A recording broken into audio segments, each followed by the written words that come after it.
Undercover boss withdrawal service. Denied. At her own bank. 7 minutes later, she fired the manager. What happens when a CEO walks into her own bank, only to be laughed at, humiliated, and accused of fraud, just because of the way she looks? That's exactly what happened to Cassandra Hughes, CEO of Franklin Trust, one of the oldest banks in the Midwest. She came in dressed simply to withdraw from her own account. But the staff didn't see a client. They saw someone they believed didn't belong. They whispered. They stared. One scoffed. Must be a scammer. No way she's got that kind of cash. What didn't they realize? They weren't mocking a stranger. They were mocking their boss. And the next 10 minutes would end careers and change an entire system. It had been 25 years since Cassandra Hughes stood behind a teller counter, wearing an ill-fitting blazer and a name tag that read, "Intern." No one remembered her back then, a quiet black woman in her early 20s, fresh out of community college, juggling 2 jobs to afford night classes. She was invisible in a world that rarely paused to notice the people behind the counter, much less ask about their dreams. But she remembered everything. Now, at 48, Cassandra was the CEO of Franklin Trust Bank, one of the oldest financial institutions in the country. She had made it to the top not because someone opened doors for her, but because she learned to unlock them herself. From trainee to regional director, from Harvard Business School to boardroom battles, she'd weathered every storm the system threw at her. They underestimated her. They doubted her. And still, she rose. Her mission had never been about the money. It was about making the system better than it had been for her, for anyone who looked like her. That's why she took the job. That's why she stayed. But lately, something had started to bother her. Not a number, not a chart, but a pattern. Reports looked good. Growth was up. Customer satisfaction, stable. On paper, everything was fine. But Cassandra didn't trust paper. She trusted people. And what she heard from the people, the ones who didn't get calls returned, who stood in lines longer, who walked into branches and left feeling smaller, told a different story. It was subtle, just enough to be brushed off. But she saw it, especially at one branch. Riverstone, the flagship branch. Big numbers, prestigious location. Sleek marble floors and glass offices, a place where the bank paraded investors and corporate clients. But buried in quarterly reports and anonymized surveys, Cassandra spotted the same red flags: a drop-off in retention among Black and Latino clients, a spike in silent account closures, a rise in unresolved service escalations. No formal complaints, just silence. And silence, in her experience, was where injustice went to hide. So she made a decision. She wouldn't send an audit team, wouldn't schedule a visit, wouldn't wear a suit. Instead, Cassandra pulled on a simple gray hoodie, old jeans, and clean sneakers. She tied her natural curls into a low bun, slid on a pair of glasses, and left her name badge behind. No driver, no assistant, no warning. Just a woman walking into her own bank. The Riverstone branch looked like a luxury showroom. Sunlight poured through massive windows, casting long reflections on polished floors. Employees bustled behind white counters, smiles trained, voices crisp. A welcome sign glowed above the concierge desk. But Cassandra noticed something else. A man in a suit walked in. He barely made it 3 steps before an associate greeted him. "Good morning, Mr. Randall. Right this way." An older Latina woman approached next. She was directed to take a seat and wait. No greeting, no smile, no eye contact. A teenage boy with dark skin was asked for 2 forms of ID just to deposit cash. 3 minutes later, a white woman in yoga pants waltzed up, asked a question about mortgage rates, and was ushered to a private office with bottled water and a clipboard. It was all perfectly polite, all perfectly normal, and completely unequal. Cassandra sat in the waiting area, phone in hand, pretending to scroll. She watched, she listened, she waited. No one approached. No one asked if she needed help. She was invisible again, not because they didn't see her, but because they'd already decided who she was. 37 minutes passed. Finally, a teller window opened. A young woman named Beth motioned for her. Cassandra stepped up and quietly slid over a withdrawal slip and her ID. Beth's eyes widened. "I'm sorry, this is quite a large amount," she said, blinking. "Let me just check with someone." She didn't finish the sentence before hurrying off. Cassandra waited, gaze steady, heart quiet. She knew this game, knew the look of suspicion masked as protocol, knew the way the atmosphere changed when they thought you didn't belong. She saw it when the branch manager, Jessica, began walking toward her, lips tight, posture tense, eyes already certain of the story they were about to enforce. That's when she felt it. Not anger, not yet, but that old weight pressing down again. The weight of proving you're worthy in a place where you already earned the right to be. And Cassandra, standing in the middle of her own bank, knew one thing for certain. They had no idea who she was. Beth returned with two other staffers trailing behind her.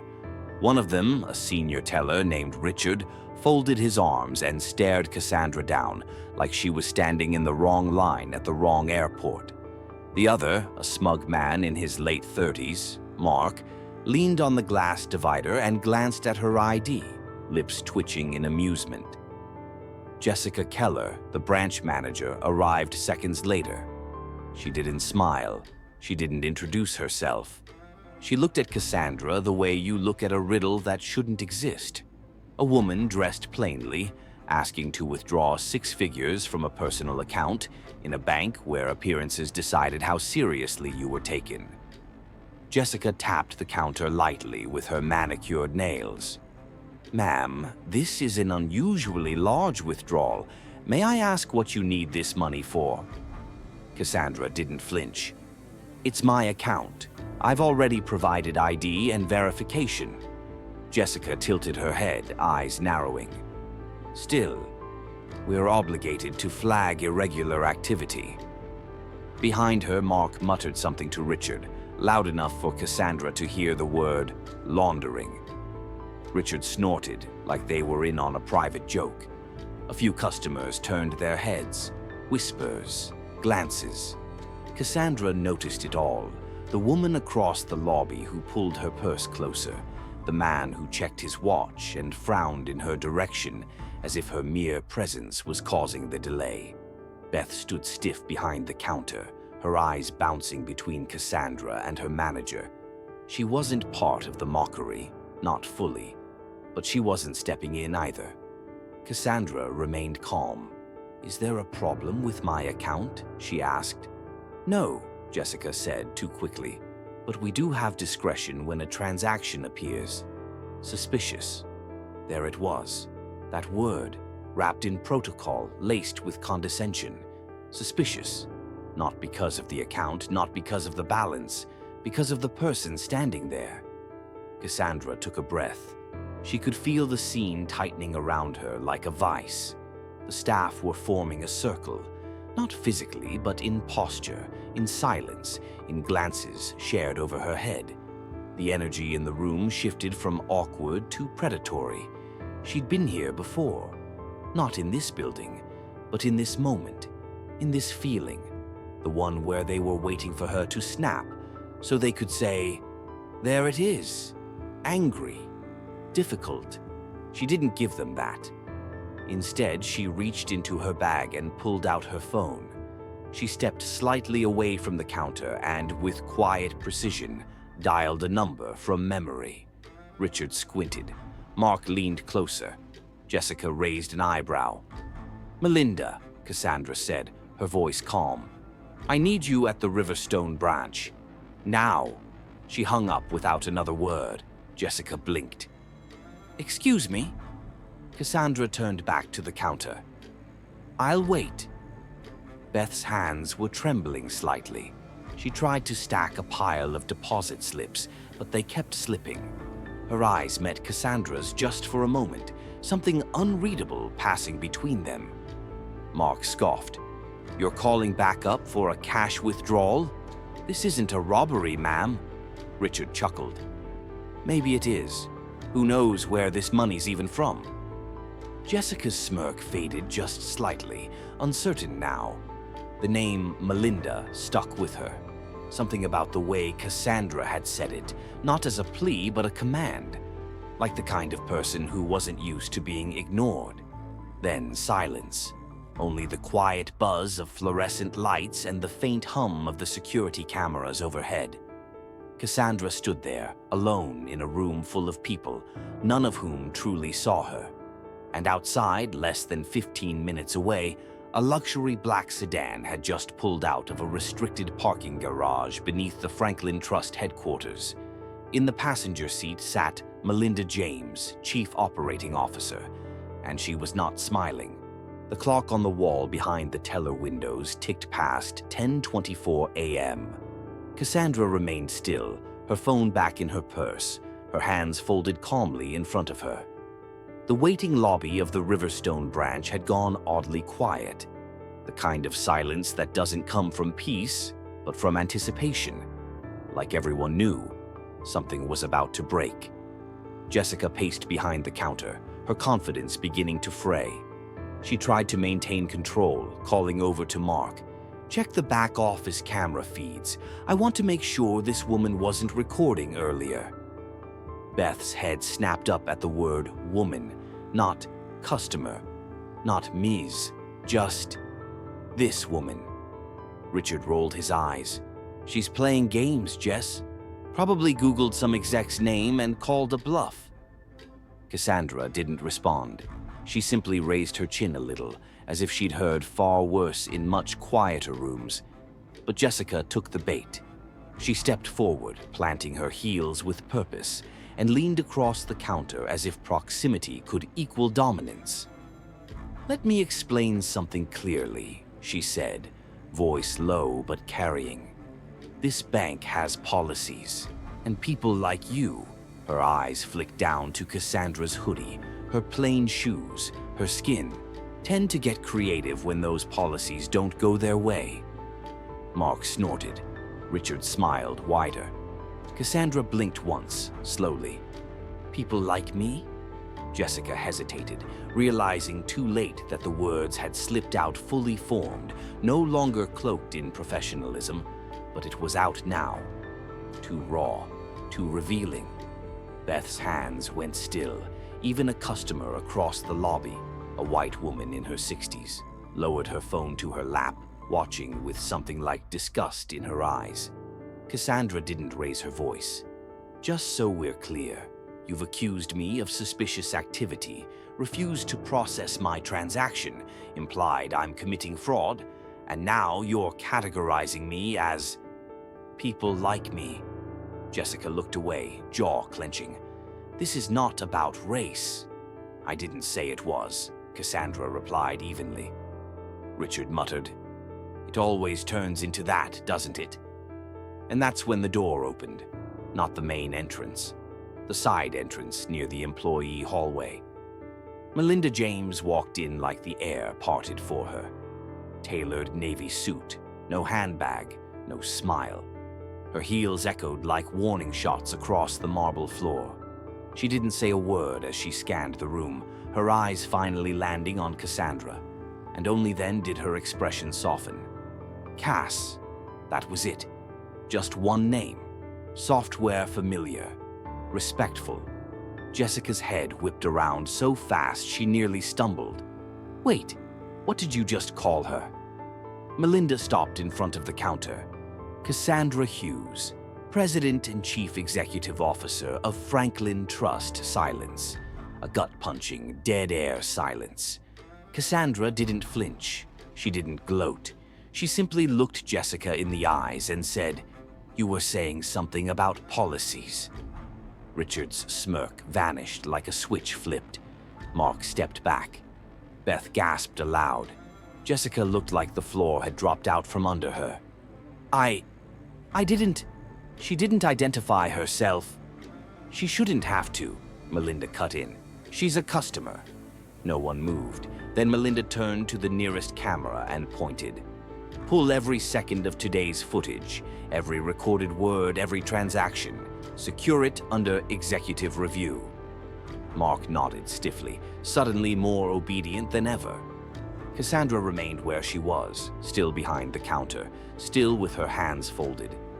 Not triumphant, just tired. Like this wasn't the first time she'd had to justify her right to exist in a room she already built. Jessica tried to recover. This has to be a misunderstanding. I didn't know who she was. That's the problem, Melinda said. You treated her this way because you didn't know who she was. You thought she was powerless. And then, for the first time, Cassandra's voice broke through, low, firm, final. You treat people like me one way, and people who look like your ideal client another. I've seen it. I lived it. And I built this bank so it wouldn't happen. But here we are. Jessica couldn't speak. The lobby felt like it had frozen in time. Finally, Melinda turned to Cassandra. Do you want to take this to the boardroom? No, Cassandra said. I want them to hear it here. She looked at every staff member behind that counter, letting the silence speak for her. The reckoning had just begun. By 10:46 a.m., the security room on the top floor of Franklin Trust's headquarters was no longer a place of quiet monitoring. It had become a command center. 6 monitors showed 6 different angles of the Riverstone branch lobby. Every frame of humiliation, every eyebrow raised, every smirk and dismissive tone had been captured in high-definition silence. And in that silence sat the full weight of what Cassandra had just endured. Board chairwoman Elaine Preston leaned in toward the largest screen. Her voice was a mix of disbelief and steel. They really didn't recognize her. Melinda stood behind her, arms folded, jaw locked. Number, but that's not even the worst part. On screen, they watched Jessica point a condescending finger. They watched Richard laugh at his own cruel jokes. They watched the pattern, white customers ushered through with ease, customers of color being questioned, delayed, diminished. Elaine turned. Is this happening elsewhere? Melinda didn't blink. We don't know, but I suspect yes. Get me every security pull from every urban branch with lower retention, Elaine said sharply to the head of compliance beside her. Cross-check exit surveys with demographic data. As the command flew, the screen shifted. The moment Melinda had entered the branch. The moment Cassandra had been named. The way Richard froze. The way Jessica paled. Every movement now played like a courtroom exhibit. Meanwhile, back at Riverstone, the atmosphere had transformed completely. No one spoke. Cassandra stood in the middle of the lobby, and somehow, without raising her voice, had become the most commanding presence in the building. Jessica's face had hardened into something brittle. I wasn't trying to be offensive. It doesn't matter what you were trying to be, Cassandra cut in. Her voice wasn't angry, it was cold clarity. What matters is what you were, what you've been, to every customer who didn't fit your assumptions. She turned toward Beth. And what didn't you stop? Beth's eyes filled with tears. I didn't know what to say. I knew it felt wrong. But you didn't say anything, Cassandra said softly. That silence gave it power. Melinda stepped forward. I've called for an emergency session with the full board. They've seen enough. Jessica shook her head. You can't just fire us on the spot. There's protocol. There is, Cassandra nodded. And it includes our right to terminate employment for gross misconduct, discriminatory behavior, and violating the very values printed on your employee badge. She turned to the security guard, a young man named Owen who had stood near the door, too stunned to move earlier. Owen, Would you please escort Ms. Keller, Mr. Doyle, and Mr. Hayes to the staff room to gather their personal items? Owen hesitated. Then slowly he nodded. Jessica flared. I'm not going anywhere until I speak to someone on the board. Cassandra turned to the camera above them, then back to Jessica. They're already watching. Jessica looked around, suddenly aware of the quiet crowd of customers behind her, of the phones that had been quietly lifted. The way her world was shrinking by the second. She muttered something under her breath and followed Owen, with Richard and Mark trailing behind like disgraced schoolchildren. Once the staff room door swung shut behind them, a hush remained. It wasn't celebratory, it wasn't triumphant, it was heavy. Beth still stood at her station, shaking. Cassandra walked over, lowering her voice. You knew it wasn't right. That counts. Beth looked up. But I didn't stop it. You can now. Beth nodded slowly. What happens next? Melinda stepped in. We rebuild from the inside. And for the first time that morning, Cassandra allowed herself a deep breath. Not relief, but readiness. This wasn't the end of a scandal. It was the beginning of a reckoning.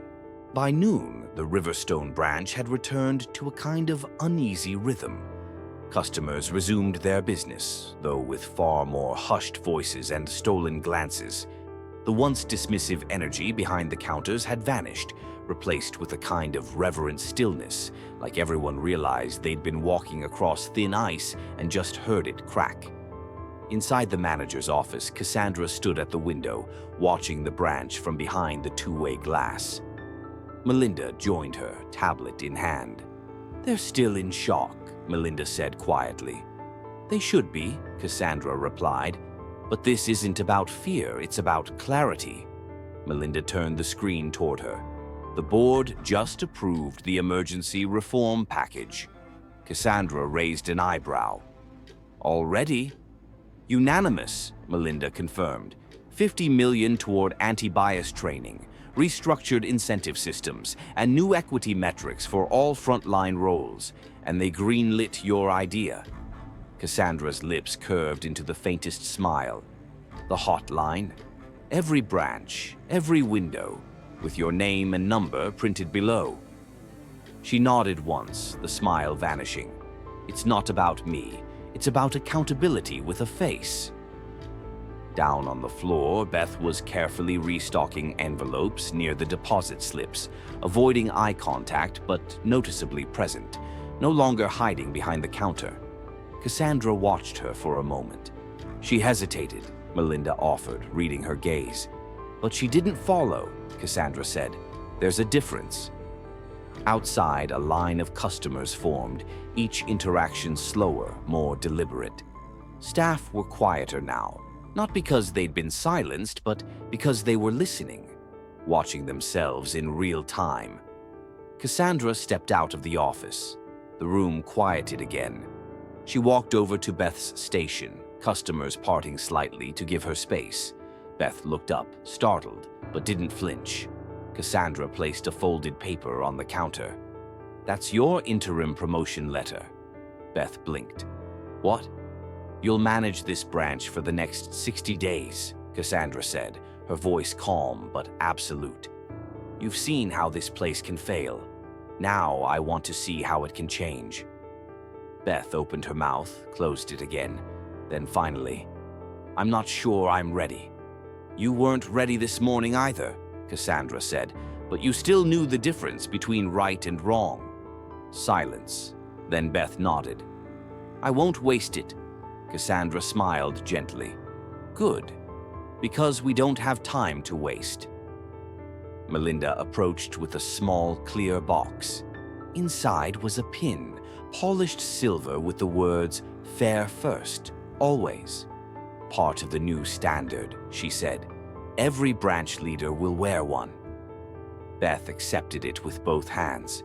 The weight of it wasn't heavy, but the meaning behind it, that was another story. As Cassandra turned to address the rest of the team, she didn't raise her voice. She didn't have to. "This branch failed today," she began, "but it didn't break, and now it's going to rebuild, with truth, not comfort, with dignity, not silence." The staff stood frozen, but something in the way they looked at her had changed.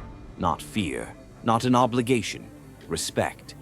"We're not here to impress," she said. "We're here to serve. And that service starts with equity, not after a complaint, not after a headline. Every minute, every customer, every time." Her eyes met each staff member one by one. Then, turning back toward the door, Cassandra paused beside the Franklin Trust mission statement on the wall. "We serve every customer with fairness, integrity, and heart." She tapped the plaque once quietly. "Make this mean something again." Then she left the room in silence. Not because there was nothing more to say, but because the real conversation, the one that mattered, had just begun. The fallout from Riverstone rippled through Franklin Trust like thunder across a still lake. By the next morning, Cassandra's inbox was flooded, some notes of praise, some of concern, and a few thinly veiled warnings wrapped in corporate politeness.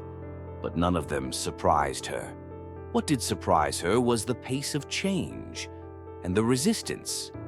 At 7 a.m., she was already back in her office, dressed in gray slacks and a black blouse, sipping cold coffee while watching security footage from 3 other branches.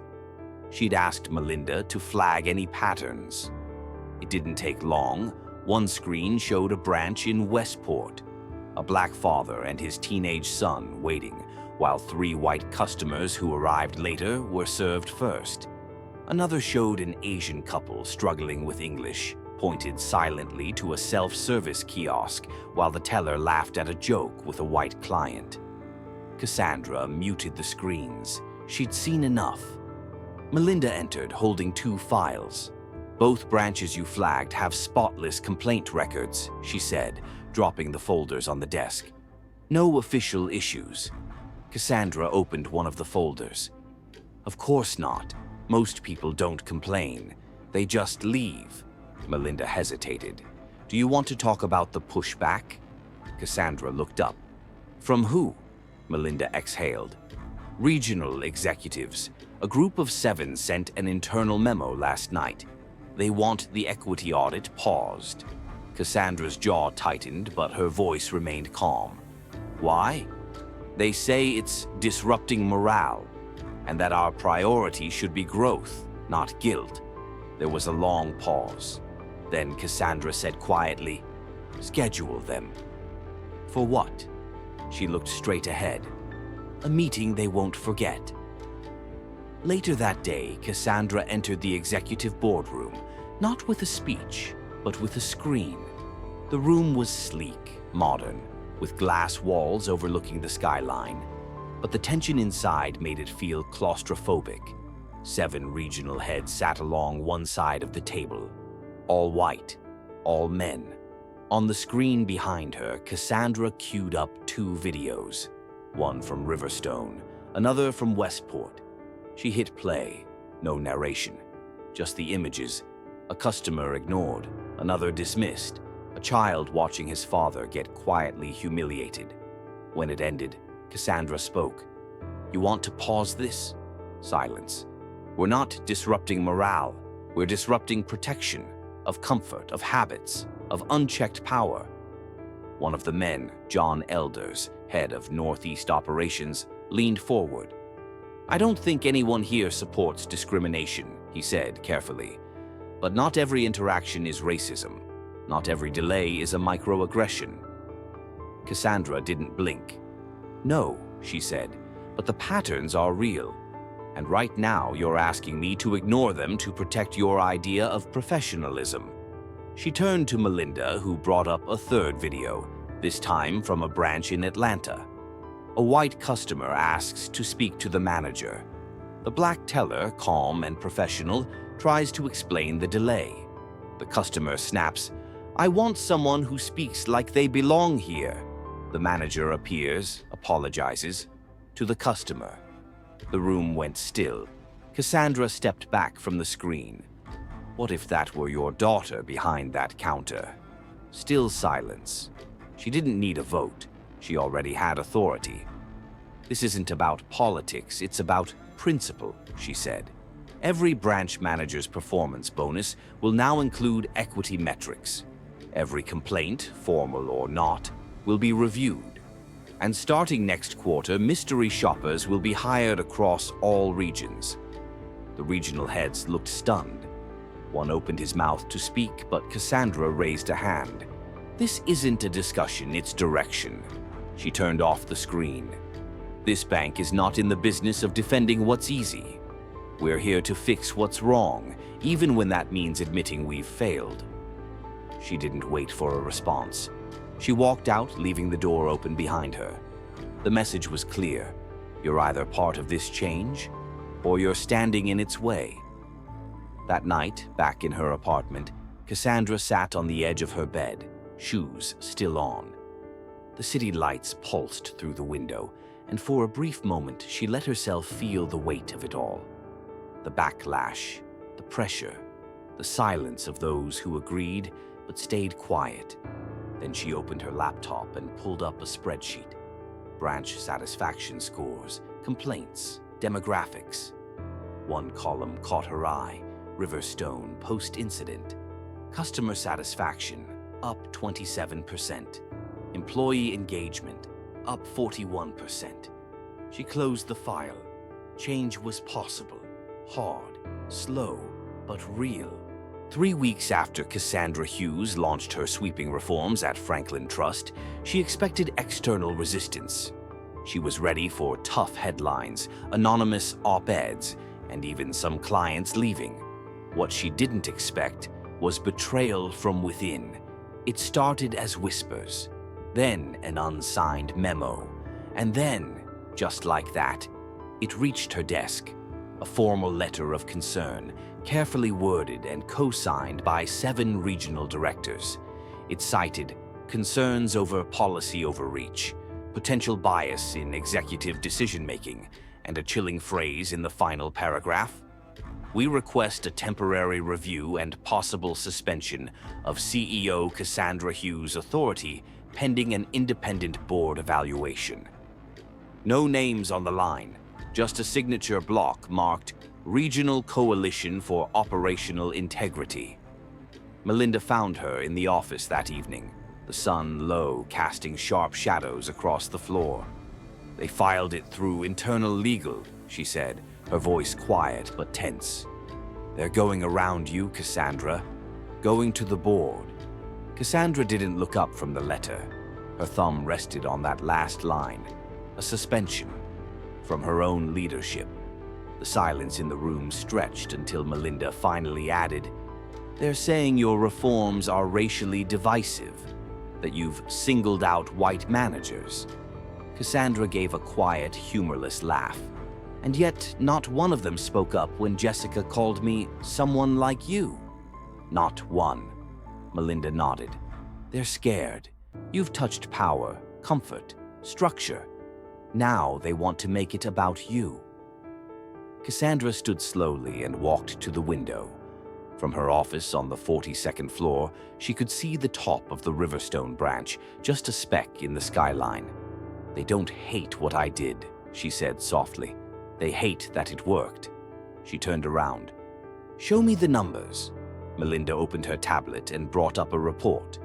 "This is why I came to you first." She swiped through charts, clean and clear.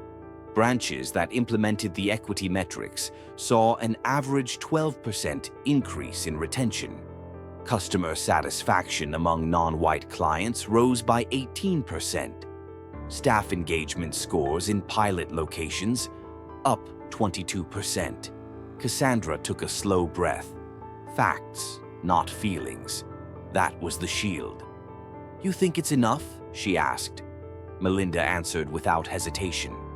"It's more than enough." By morning, Cassandra was in front of the board. This wasn't a dramatic showdown. There were no shouting matches, no walkouts. Just a long, polished table. Men in ties, women in suits. and Cassandra, alone at the head, with the weight of the revolt pressing into every breath. Jonathan Prescott, chairman of the board, opened the discussion. "Ms. Hughes," he began, "the board has received a request for a formal review of your recent reforms. Some feel your actions have introduced instability and internal division. We'd like to hear your response." Cassandra didn't flinch. "I understand the concern," she said calmly. "Change always looks like chaos to those who benefit from the old order." She paused, then tapped her tablet. A screen behind her lit up with cold, irrefutable numbers. "These are our post-reform performance metrics. Every branch that embraced the initiative outperformed its previous quarter. Everyone." Another tap. More data. "Complaint volume is down. Revenue is up. Talent applications, especially from underrepresented groups, have doubled in the last month." She looked each board member in the eye. "This is not instability. This is progress." Prescott studied the screen for a moment, then looked back at her. "And the unrest among regional directors?" Cassandra nodded. "It's real. But ask yourself, are they upset because our values are wrong, or because they were finally enforced?" The room was silent. Cassandra let it sit. Then she added, "You hired me to lead. Not to maintain appearances, not to make the comfortable more comfortable, but to make this bank better." Melinda, watching from the corner, saw something subtle shift in the room. Doubt cracked. Conviction returned. By the end of the session, no vote to suspend her was taken. The board, quietly, let the rebellion die in silence. But Cassandra knew better. It wasn't over. The real resistance wasn't loud, it was slow, procedural, smiling in meetings and undermining in memos. That night, as Cassandra walked into her apartment, she didn't feel victorious. She felt the weight of what was coming. Change, real change, didn't just require courage, it required endurance. That boardroom victory should have felt like a turning point. But for Cassandra Hughes, it felt like walking away from a fire, only to realize it had followed her home. The letter from the regional coalition was dead, officially. But in the days that followed, Cassandra noticed something subtler, colder. A senior VP forgot to include her in a critical meeting invite. A regional manager accidentally left her off an important distribution list.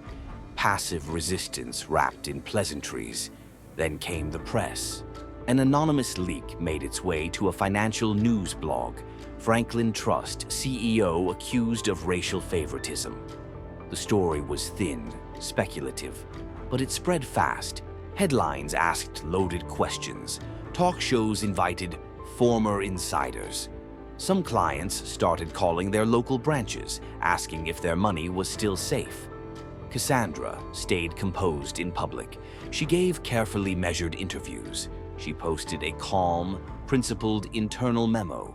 But the cracks, real personal cracks, were forming where no one could see. Then it happened. Her mother, Lorraine Hughes, 78 years old, retired public school teacher, walked into a Franklin Trust branch in Midtown, not far from the very headquarters Cassandra worked from. She wanted to increase her credit limit to help cover some home repairs. She walked in with pride. She walked out, humiliated. The teller questioned her documentation. The manager rolled his eyes. And when she mentioned her daughter's name, "My Cassie works at the bank. Cassandra Hughes, maybe you've heard of her." They laughed, actually laughed. By the time Cassandra picked her up that evening, Lorraine sat silently in the passenger seat, clutching the rejection form like a stain she couldn't wash off. Cassandra pulled over a block from home. Neither of them said anything for a long time. Then Lorraine whispered, "Is it always like this, baby?" And Cassandra broke. The CEO of Franklin Trust cried. Not for herself, but for the unshakable truth in her mother's question. It was always like this, just dressed differently, wrapped in policy, hidden behind the tone. Polite-sounding denials from polished people in marble buildings. That night, in her car, Cassandra finally said it. "I don't know if I can keep doing this, Mom." Her voice was raw, quiet. "I'm tired of fighting. I feel like I'm just absorbing it for everyone else. Like I have to bleed so this place can be better." She didn't expect an answer, but she got one, a gentle hand on her shoulder. "You've been bleeding since you were 12, Cassie. You just didn't notice until they handed you the knife." Cassandra turned. Lorraine's eyes were steady, full of weariness, but also of something unshakable. Grace, strength, that particular fire Black women pass down like heirlooms. "You don't get to quit," Lorraine said, "because if you give up, if someone like you who made it all the way up there still gets spit on and says, 'I'm done,' what do you think that tells every other girl still behind the counter?" Cassandra didn't answer. She just nodded. Once. Hours later, Melinda found her alone in the office, back at her desk, the city glowing behind her. Cassandra didn't look up. "They laughed at my mother," she said. Melinda's face hardened. "We're going to change that," she said. "No." Cassandra stood up, voice low but clear. "I'm going to change it." Melinda smiled. Not a grin. Just that soft, proud kind of smile that says, "I knew you weren't done." Cassandra walked to the window, looked out over the city, its towers, its lights, its shadows. "I'm not leaving," she said, "but I'm done asking nicely." And with that, the next phase began. Not just reforms, not just policies, but something deeper. Cassandra Hughes was about to do what few in power ever dared. Not just fight the system, but remake it. The next morning, Cassandra Hughes walked into Franklin Trust's Riverstone branch, not as a mystery shopper, not in disguise, and not for the press. She came to deliver an answer. To her mother, to herself, and to everyone in that building who had ever wondered if anyone up top was actually watching. The place was quieter than usual. News of the terminations had spread, so had the press leaks. Employees were tense, eyes flicked up the moment she stepped through the glass doors. But Cassandra didn't come for a confrontation. She came to meet someone. Beth, the young teller who, weeks ago, had faltered, who didn't speak up but didn't join in either, who had looked down while her colleagues ridiculed a woman she didn't know was the CEO, but knew was being wronged. Beth had stayed late after that day, asking questions, volunteering for training. She'd sent a letter to Cassandra's office, typed and printed, owning up to her silence. "I didn't say anything," it read, "but I couldn't sleep afterward either." Cassandra hadn't replied. Not yet. She preferred doing things in person. Now, standing at the teller counter, she watched as Beth finished helping an older Latina customer who barely spoke English. Beth was patient, soft-spoken, guiding her through each step with kindness. That was enough. "Beth," Cassandra said gently. Beth turned, startled, then stiffened, unsure what she'd done wrong. "Do you have a minute?" Cassandra asked. She didn't say it like a superior. She said it like someone offering an opportunity, not pulling rank. They sat in one of the side offices, the glass walls offering just enough privacy. Cassandra didn't waste time. "I want you to step up," she said. "We need a new interim branch manager here, someone who gets it, someone who's seen what happens when people don't speak up." Beth blinked. "Me? You were quiet when you should have spoken," Cassandra said plainly. "But you learned. You asked the right questions, and you stayed." Beth swallowed hard. "I'm not perfect." "Neither am I," Cassandra replied. Silence. Then Beth whispered, "What if they don't listen to me?" Cassandra leaned forward. "Then make them. But start by listening first. That's how we fix this place, by putting listeners in charge, not talkers." That afternoon, Cassandra gathered the Riverstone staff. Some still avoided her eyes, others seemed cautiously hopeful. She introduced Beth. Not with a grand speech, just one sentence. "This is your new branch leader," she said, "because this branch needs more courage and less noise." Beth stood beside her, face pale but determined. The room didn't clap, not right away. But slowly, a few nods, a small round of support. Enough. Later, as Cassandra walked toward the exit, she passed the front desk where Beth now stood, greeting each customer with a smile that wasn't just for show. A little girl clung to her mother's arm, watching Beth with curious eyes. Cassandra paused. "See her?" she said to the girl with a soft smile. "That's what a leader looks like." The girl stared a little longer, then nodded, and Cassandra walked out, leaving behind not just a new manager, but a new kind of legacy. Because true change didn't come from the top. It started where the pain had started, at the front lines. And now, for the first time in years, that front line had a real face. 8 weeks later, Cassandra Hughes stood behind a podium in a room she never thought she'd see again. The Grand Hall of the National Banking Association was flooded with light, crystal chandeliers, marble floors, and a sea of cameras. But Cassandra didn't come for the optics. She came to close the loop. Behind her, the new leadership of Franklin Trust Bank sat shoulder to shoulder. Not just executives, but community leaders, civil rights advisors, and former customers who once felt they didn't belong. Now they were at the table. "Good morning," Cassandra began.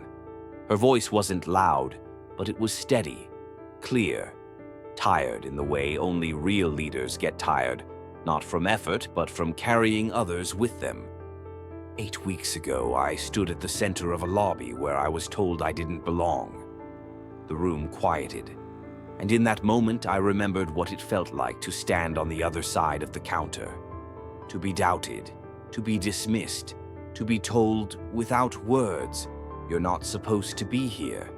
She paused, but I didn't walk out. I didn't retreat, because walking away would have sent a message louder than any press release, that some people are allowed to be humiliated and no one will stop it. Camera shutters clicked, but Cassandra didn't flinch. "I'm not here today to celebrate a scandal or to shame those who fell. I'm here because what happened forced us to see.